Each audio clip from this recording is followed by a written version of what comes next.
রায়গঞ্জে ফের বিপুল পরিমাণে মাদক উদ্ধার, 1 কেজি 32 গ্রাম ব্রাউন সুগার বাজেয়াপ্ত করা হয়েছে। কালিয়াচক থানার শাহবাজপুরের যুবক গ্রেপ্তার হয়েছে এই ঘটনায়। যে ছবি আপনারা দেখতে পাচ্ছেন, কালিয়াচক থানার শাহবাজপুরের যুবক গ্রেপ্তার। রায়গঞ্জে ফের বিপুল পরিমাণে মাদক উদ্ধার করা হলো, 1 কেজি 32 গ্রাম ব্রাউন সুগার বাজেয়াপ্ত।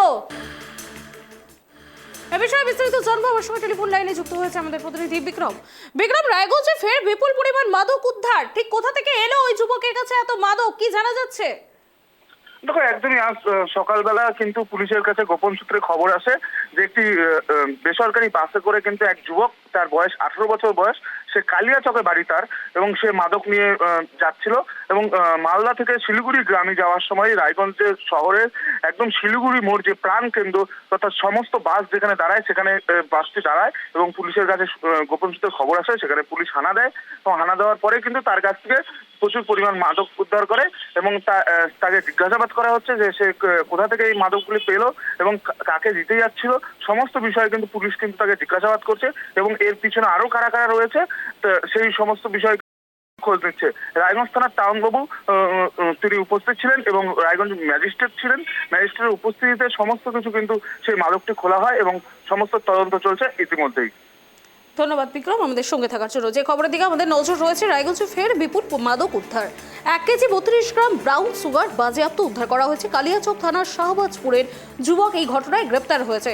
এই ঘটনায় আরো কতজন যুক্ত রয়েছে তার কিন্তু ইতিমধ্যেই তদন্ত শুরু করেছে পুলিশ। সুরজিৎ মণ্ডল নামে একজন ব্যক্তিকে আটক করা হয়েছে। তার বাবার নাম কার্তিক মণ্ডল, বাড়ি হচ্ছে কালিয়াচক পিএস থানার আন্ডারে, মালদা ডিস্ট্রিক্টে।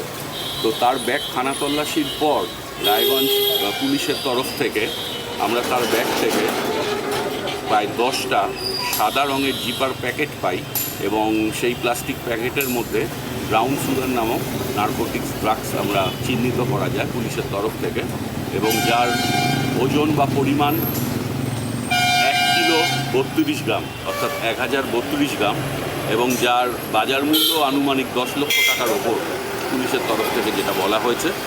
তো তাকে অ্যারেস্ট করে ম্যাজিস্ট্রেট কোর্টে প্রডিউস করার জন্য পুলিশকে নির্দেশ দেওয়া হয়েছে এবং এনডিপিএস অ্যাক্ট 1985 অনুযায়ী বিভিন্ন ধারায় তার বিরুদ্ধে উপযুক্ত ব্যবস্থা নেওয়া হচ্ছে এবং এই বিষয়ে নেপথ্যে যারা জড়িত আছেন তাদের বিরুদ্ধেও